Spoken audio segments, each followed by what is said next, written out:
DNA मित्रों, अब हम मेटा के मालिक मार्क जुकरबर्ग की माफी का विश्लेषण करेंगे। भारत के प्रधानमंत्री का वीडियो फेसबुक से हटाने पर जुकरबर्ग को आखिरकार माफी मांगनी पड़ गई। फेसबुक, इंस्टाग्राम और व्हाट्सएप जैसे सोशल मीडिया ऐप के मालिक जुकरबर्ग की माफी लिखित में आई है। भारत ने कहा था जुकरबर्ग को 72 घंटे के अंदर माफी मांगनी पड़ेगी, नहीं तो कानूनी कार्रवाई के लिए तैयार रहना पड़ेगा। जुकरबर्ग ने भारत के सख्त रुख को देखते हुए माफी मांगने में ज्यादा देर नहीं की और 12 घंटे के अंदर अपना माफीनामा भेज दिया। कई बार खुद को मुल्क से बड़ा मानने वाले मेटा कैसे भारत के सामने झुका और एक ही दिन में कितनी बार झुका, ये आज आपको विस्तार से समझना चाहिए। जुकरबर्ग की पहली माफी सोशल मीडिया प्लेटफॉर्म्स को चलाने में गलतियों को लेकर है। यानी फेसबुक पर प्रधानमंत्री का वीडियो हटाने के लिए मेटा ने जो सिस्टम एरर की दलील दी थी, जुकरबर्ग ने आज उसके लिए माफी मांग ली। जुकरबर्ग की दूसरी माफी मेटा की सोशल मीडिया साइट्स पर यौन शोषण दिखाने वाली पोस्ट को लेकर है। जुकरबर्ग की तीसरी माफी फेसबुक, इंस्टाग्राम जैसे संचार प्लेटफॉर्म्स पर डीप फेक एआई वीडियो से जुड़ी हुई है। इस माफीनामे में एक और पॉइंट है जिस पर आज आपको ध्यान देना चाहिए। जुकरबर्ग ने माना कि कुछ खास तरह के कंटेंट को बढ़ावा देने के लिए काफी पैसे खर्च किए गए थे। इसका मतलब आप समझ रहे हैं, इसका मतलब यह है कि मेटा के मालिक स्वीकार कर रहे हैं कि पैसे देकर इंस्टाग्राम, फेसबुक और व्हाट्सएप पर किसी खास कंटेंट की पहुंच बढ़ाई जा सकती है। यानी पैसे दीजिए और फेसबुक, इंस्टाग्राम पर मनचाहा वीडियो वायरल करा दीजिए। मित्रों, आपको लग रहा होगा यह मामला प्रधानमंत्री नरेंद्र मोदी के वीडियो को हटाने से शुरू हुआ था, लेकिन इस माफीनामे में कंटेंट को बढ़ावा देने के लिए पैसे खर्च होने पर भी माफी मांगी गई है। इसे समझने के लिए आपको उस पूछताछ के बारे में पता होना चाहिए जो देश की संसदीय समिति ने कुछ दिन पहले मेटा के अधिकारियों से की थी। मेटा की टीम से संसदीय समिति ने पूछा था कि देश में सभी राजनीतिक पार्टियों को मिलाकर व्यूअरशिप 23 मिलियन है, जबकि ऐसे पेज जो ना तो राजनीतिक पार्टियों के हैं ना ही किसी बड़ी एनजीओ के, उनकी व्यूअरशिप आखिर 27 मिलियन कैसे है। मेटा से यह सवाल पूछा गया था कि एक खास पेज जो 5-7 दिन पहले ही बना था, उस पर अकेले 7 मिलियन व्यूज क्यों हैं। संसदीय समिति के इसी सवाल पर आज जुकरबर्ग ने माफी मांगते हुए यह माना कि कुछ खास तरह के कंटेंट को बढ़ावा देने के लिए काफी पैसे खर्च किए गए थे। मेटा दुनिया की सबसे बड़ी सोशल मीडिया कंपनी है, लेकिन इसे झुकना क्यों पड़ा, जुकरबर्ग माफी मांगने पर मजबूर क्यों हुए, अब यह भी समझ लीजिए। दरअसल मेटा ने 28 जुलाई को प्रधानमंत्री नरेंद्र मोदी का एक वीडियो करीब 6 घंटे के लिए फेसबुक से हटा दिया था। इस वीडियो में प्रधानमंत्री युवाओं और जेनजी को संबोधित कर रहे थे।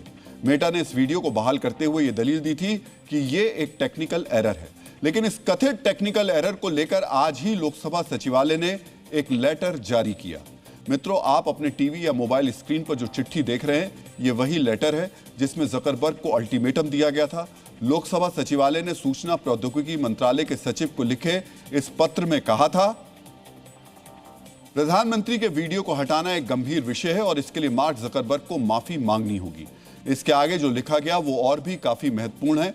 इस पत्र में यह कहा गया कि अगर इस पत्र के मिलने के 3 दिन यानी 72 घंटे के अंदर जुकरबर्ग ने माफी नहीं मांगी तो आईटी एक्ट के तहत उनकी कंपनी जो संरक्षण दिया गया है उसको समाप्त कर दिया जाएगा। यानी माफी की मांग के साथ साथ माफी नहीं मांगने पर परिणाम भी साफ कर दिया गया था। डीएनए मित्रों, आपको जानना चाहिए कि आईटी एक्ट की धारा 89 है क्या और इसके तहत मेटा को क्या संरक्षण दिया गया है। आईटी एक्ट की धारा 79 के तहत सोशल मीडिया कंपनियों को सूचना के प्रचार का एक माध्यम माना जाता है। इसका मतलब है कि अगर कोई यूजर फेसबुक पर कुछ भड़काऊ, देश विरोधी या आपत्तिजनक पोस्ट करता है तो उसके लिए फेसबुक या जुकरबर्ग को सीधे तौर पर जिम्मेदार नहीं माना जाता। उन्हें मुकदमों से सुरक्षा मिली हुई है। लेकिन लोकसभा सचिवालय के पत्र में यह साफ कर दिया गया कि अगर जुकरबर्ग माफी नहीं मांगते तो सरकार यह सुरक्षा कवच हटा लेगी।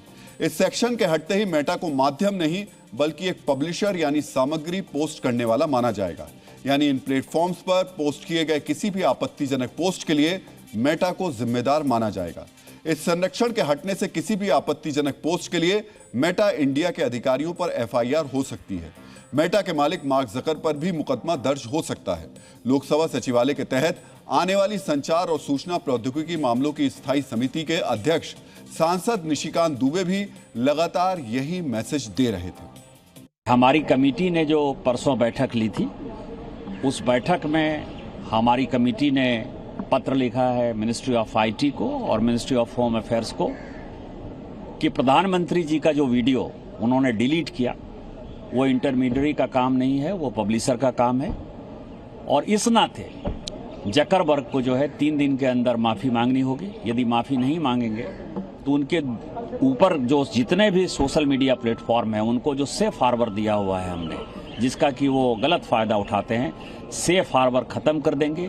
अब जितने गाली गलौज, मार पीट, उल्टे सीधे चीज़ें सोशल मीडिया प्लेटफॉर्म पर आती हैं, जिस किसी के खिलाफ आती है, वो सभी मेटा चीफ के खिलाफ जो एफआईआर करेंगे, पूरे देश भर में एफआईआर की बाढ़ आ जाएगी। जकरबर्ग को उनके सलाहकारों ने यह जरूर बताया होगा और समझाया होगा, और तब उन्हें एहसास हुआ होगा कि माफी के बिना भारत में सोशल मीडिया साम्राज्य चलाना संभव नहीं होगा। यानी अगर भारत सरकार ने आईटी एक्ट के तहत दिए गए संरक्षण को हटा लिया तो कंपनी का भारत में टिकना मुश्किल हो जाएगा।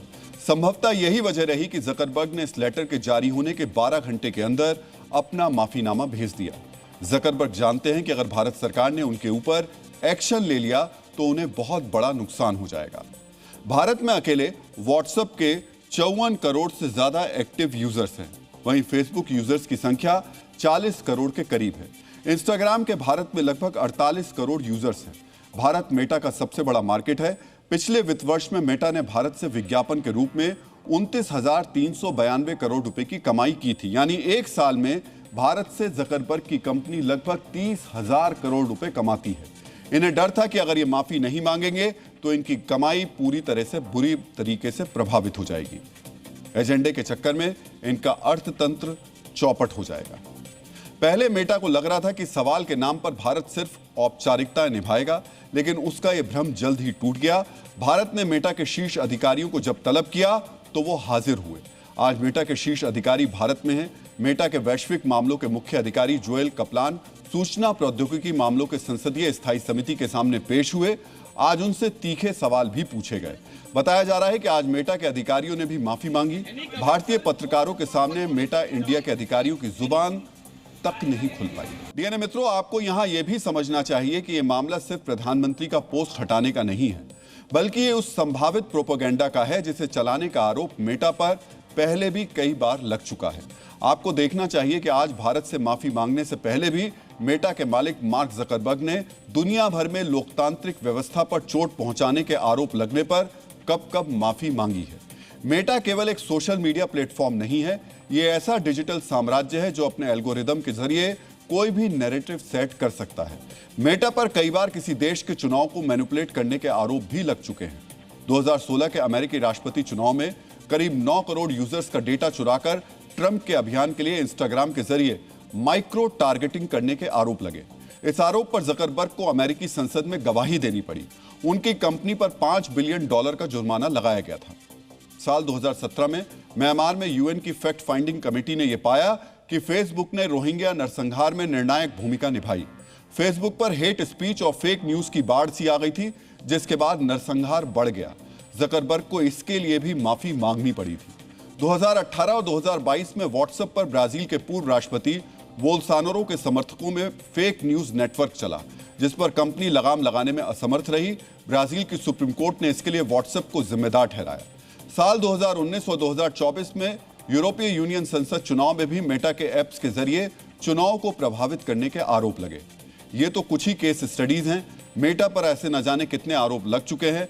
मेटा के मालिक मार्क जकरबर्ग अब तक 6 बार सार्वजनिक तौर पर माफी मांग चुके हैं, और आज भारत से माफी मांगने के साथ अब ये नंबर 7वें पर चला गया है। यानी जकरबर्ग का ये 7वें नंबर का माफीनामा है।